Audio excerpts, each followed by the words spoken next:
Good afternoon, everyone. Good afternoon, Prof. Clem. I hope all of you are safe due to our current circumstances and the ongoing tropical storm. As I begin to report about the communication research program and the media effects trends becomes dominant. So let's start with the first topic, the communication research program. You can find it on page 103 of the module. I will begin the report with one quotation that is relevant to our topic. The credibility of the communicator is a major factor in determining the effectiveness of a persuasive message by Carl Hovland. So first, who is Carl Hovland and what is communication research program all about? Carl Hovland is a prominent figure in the field of social psychology, conducting groundbreaking research on the persuasive effects of mass communication.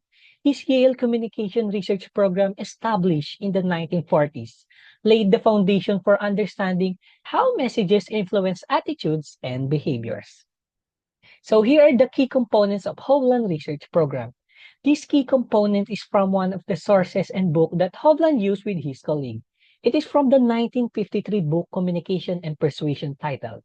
You can find it on page 103 of the module in the first paragraph.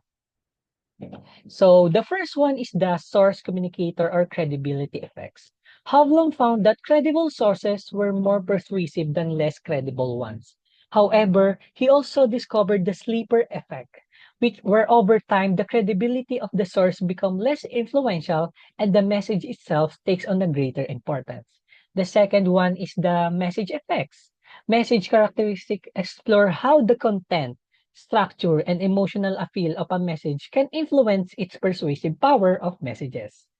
Just like this. You can find it on page 103 of the module in the fourth paragraph.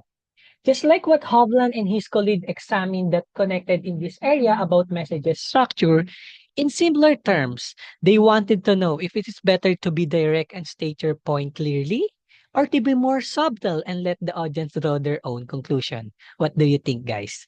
But in Hovland and his colleague found out that explicitly stating the conclusion is generally more effective. The next one is the audience characteristic. The characteristic of the audience play a crucial role in persuasion. Hovland examining factors such as pre-existing attitude, beliefs, and values. We found out that individuals with stronger pre-existing aptitudes were more resistant to persuasion. So you can see it has a different stages of audience characteristic. Stage 1, stage 2, stage 3, stage 4. The next one is the implication and legacy. You can find it on the page 103 of the module in the fifth paragraph. Hovland research has had a profound impact in the field of communication study. His findings have been applied to various areas, including advertising, public relations, and social change. However, Holland understands that even if a message is so well-crafted and convincing, individual variations might influence how much it persuades someone. And lastly is the conclusion. The Hovland Communication Research Program provided a foundation for understanding the persuasive effects of mass communication and has helped to inform the development of effective communication strategy. So again, Carl Hovland's primary purpose in his communication research program was to understand the persuasive effects of mass communications. Are we clear, guys? That's all. So let's move on to the next topic, which is the media effects trends becomes dominant. Again, I will begin the report with one quotation that is relevant to our topic. The study of media effects has become a central concern in the field of communication studies, and it continues to be a fruitful area of inquiry. From the work of Paul Lazarsfeld, a pioneer in media effect research. First, let's discuss what is media effects trends are. Media effects trends refers to the study of how mass media influence individuals and society. It emerged in the mid-20th century as researchers began to investigate the powerful impact that media can have on people's attitude, belief, and behavior. So the next one, you can find it on the page 104 of the module in the first paragraph. From the 1950s to the 1990s, persuasion research provided a predominant framework for studying media effects. The media effects influence trend become dominant in the field of media research as scholars sought to understand the powerful influence that mass media can have on individuals and society. Here are the key aspects of the media effect trends.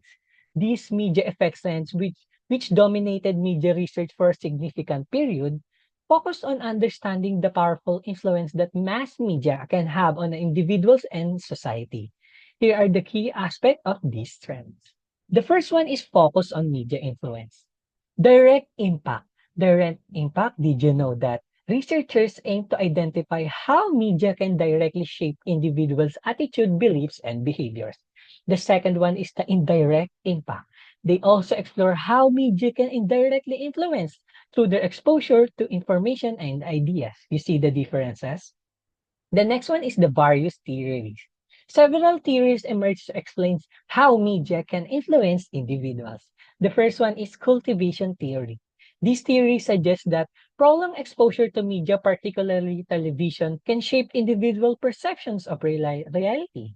And the second one is agenda setting theory. This theory proposed that media can influence the public's agenda by determining which issues are considered important.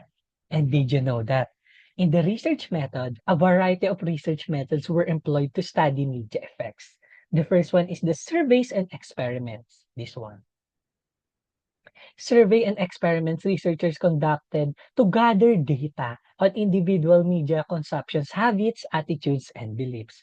The second one is the content analysis. Content analysis was used to examine the content of media messages and identify patterns or themes.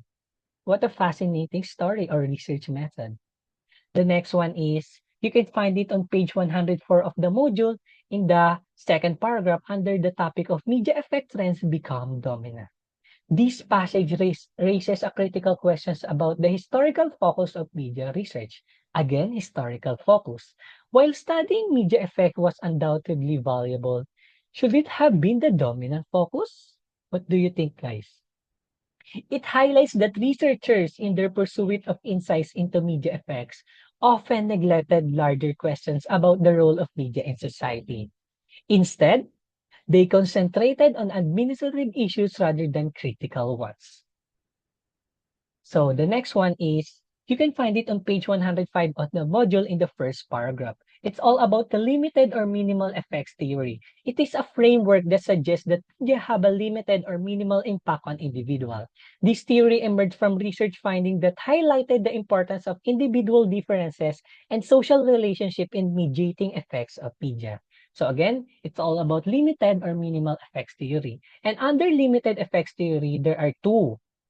That is the individual differences and social categories. The individual differences refers to the various characteristics that individual possess, such as personality traits, beliefs, values, and knowledge. The second one is the social categories, refers to the group or categories that individual belong, such as age, gender, ethnicity, and socioeconomic status. So there are examples in each categories, so you can relate it and you can understand more. And lastly, the media effects trends become dominant in media research as researchers sought to understand the broader implications of media exposure, while the limited effects perspective emerged as a significant finding.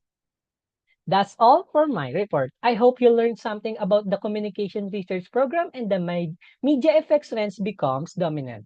See you all soon and thank you very much. Stay warm, guys. Bye-bye.